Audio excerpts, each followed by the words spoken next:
All right, so I don't know if you can tell by the way I talk, but I'm not really from around here. I'm from Atlanta, Georgia.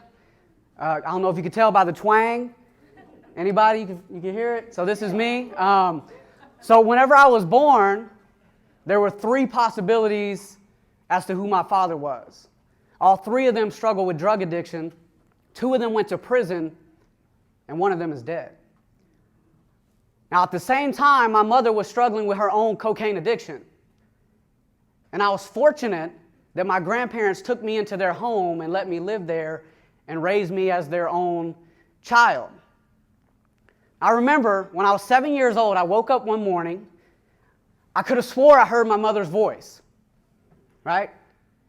So I jumped out of bed. I ran into the living room. My grandmother was sitting in a recliner, and I said, "Where's Mom?" And she said, "She's not here." And I said, "Yes, she is. I just heard her voice." And she said, "No, she just called on the phone. She's in jail." And I started crying. I was 7 years old.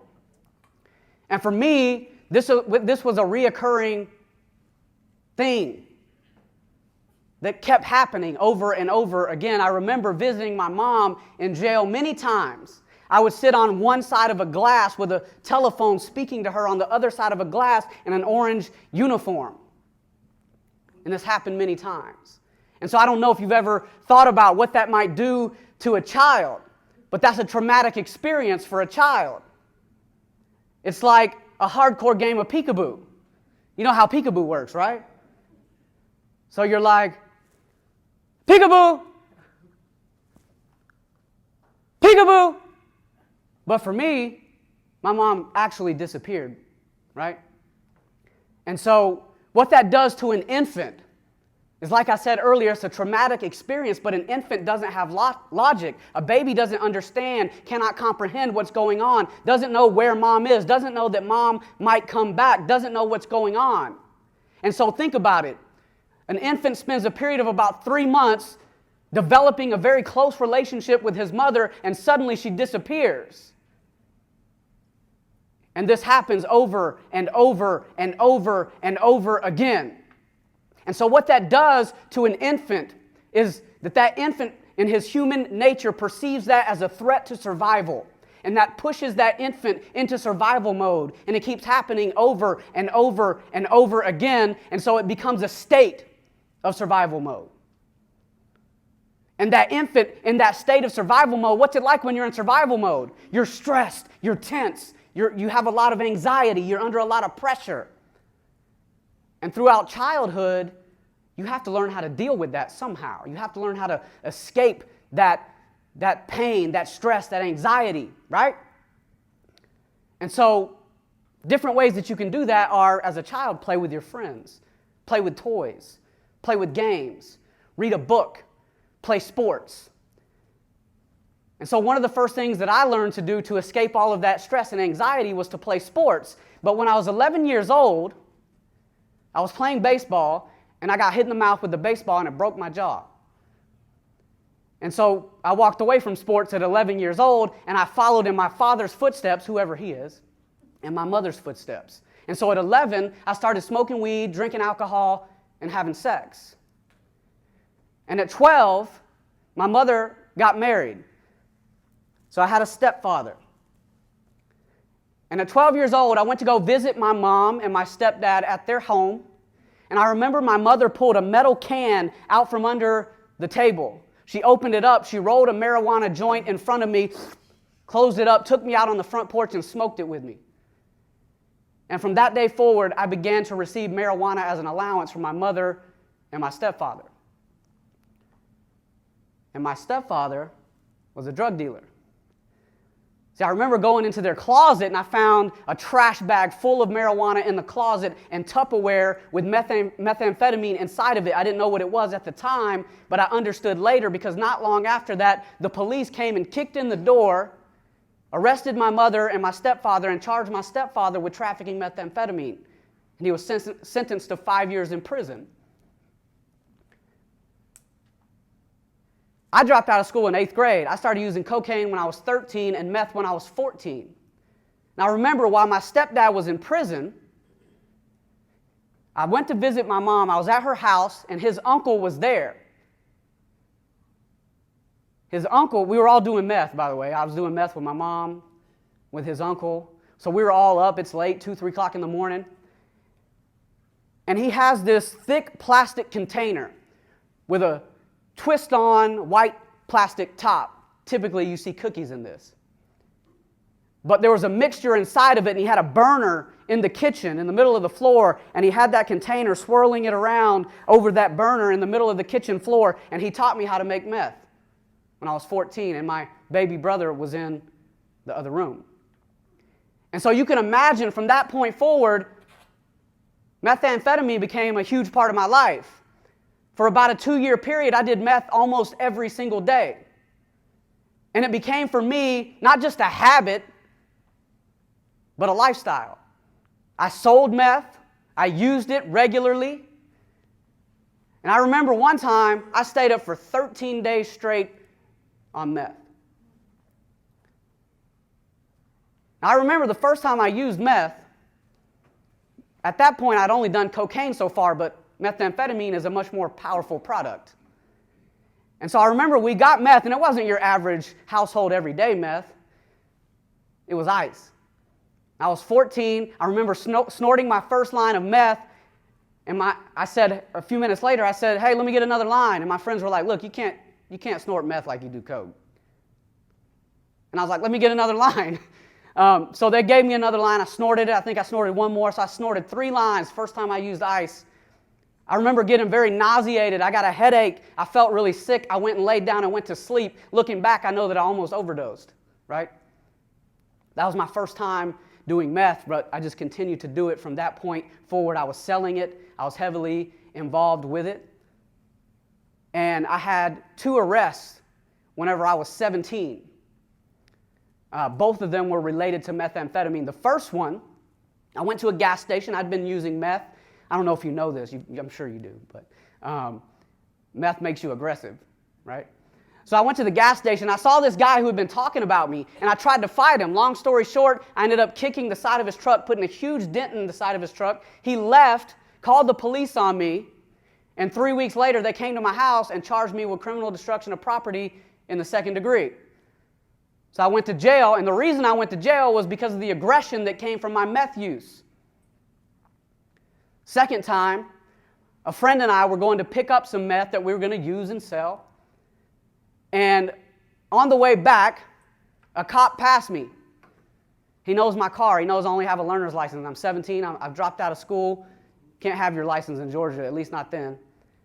So as soon as he sees my car, he turns those blue lights on. He does a U-turn. I'm going this way. He's coming this way. Turns the blue lights on, turns around. The guy that I'm with, he says, "Look, you got to let me out. I got a warrant for my arrest." I said, "All right." So I pulled right into this neighborhood. I thought I stopped the car, but apparently I didn't, because all I remember when he opened the door was him rolling on the ground.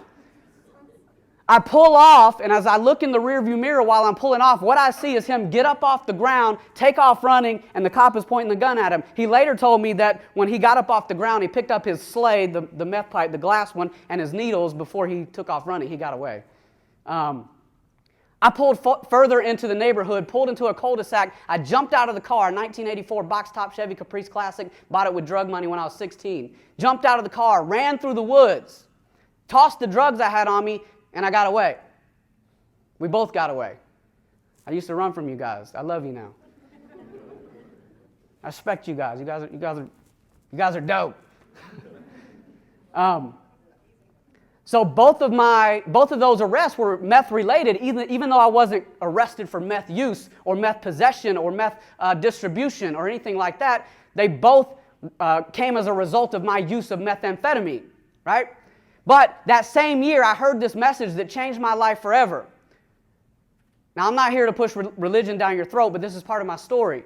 And this is the message I heard. Jesus died for you. He rose from the grave. And if he has that kind of power, he can change your life. I'd heard it before. I rejected it. I continued living the way I was living. I'd never done anything with that message before, but when I was 17, sitting in a holding cell for the 3rd time that year, I did. I gave my life to God. Why do I tell you that today? To illustrate a point. If people want to find recovery, escape addiction, they have to discover something that is more important than themselves, something that is bigger than themselves, something that shows them their life matters, their life has meaning, that their life can make a difference in the world.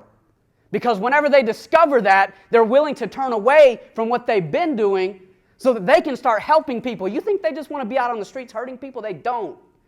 They need help. So I discovered that year. And it changed my life forever because I became a youth pastor and I mentored youth. And actually right now I'm developing a mentoring program that is geared towards at-risk youth. It's geared towards youth who are coming out of incarceration and onto probation.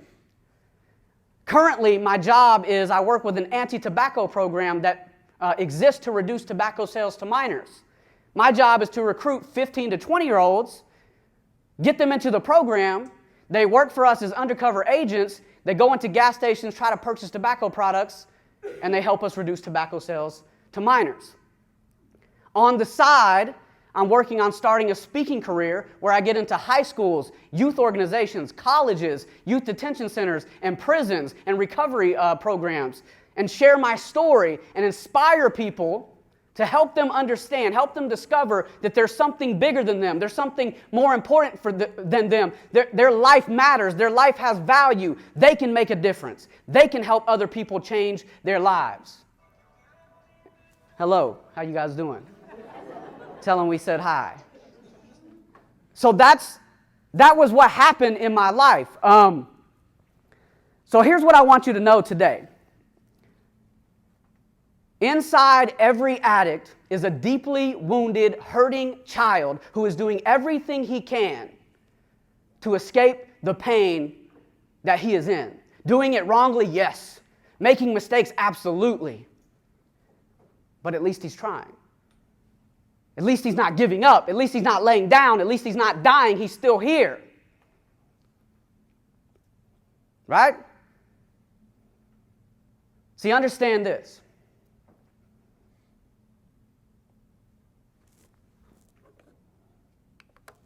Addicts are people who are in emotional pain.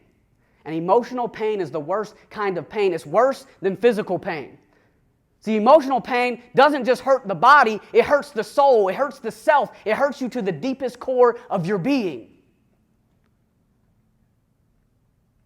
Now imagine this for a second. Take a moment and imagine that you are on fire right now. If you were on fire right now, how would you feel? You're on fire all over your body. You would feel it all over your body, but you wouldn't just feel it on your body. You would feel it in your head and you would feel it in your heart. What would you do? You would do anything to stop the fire and escape the pain. And probably the first thing you do, it wouldn't make sense. It wouldn't make no logical sense. You might run and try to escape the fire, but it wouldn't work. Maybe eventually you'll stop, drop, and roll, and it would work. But that's what it's like to be an addict. They're in an intense amount of pain and stress. And everything they're doing is trying to escape that pain. Are they doing it wrongly? Yes. But they're just trying to get away from the pain, and they're using the most effective way that they've experienced to do it. So that's what it's like to be an addict. And I know that all of you know the statistics related to addiction and fatherlessness, and incarceration and fatherlessness. Right? And so here's what you need to see today. Addicts are some of the most passionate people in the world. And passion is like a fire. But here's the problem. Addicts never had a positive role model around to show them what to do with that passion, with that fire. And so it remains uncontrolled. What does an uncontrolled fire do? It destroys, it burns down buildings, it burns down businesses, it burns down houses, it destroys everything in its path. What can you do with a controlled fire? With a controlled fire, you can cook. With a controlled fire, you can create glass. With a controlled fire, you can mold and shape metal into beautiful pieces of artwork. With a controlled fire, you can create beams and you can build buildings, massive buildings. With a controlled fire, you can create bridges. See, addicts, they need somebody to come along and show them what to do with this burning fire inside of them, with this passion. They need somebody like you. I want to address a couple questions that I was given. So what advice or suggestions would I give you guys in the way that you interact with people who are struggling with addiction? First of all, understand that addicts are hurting people who need healing.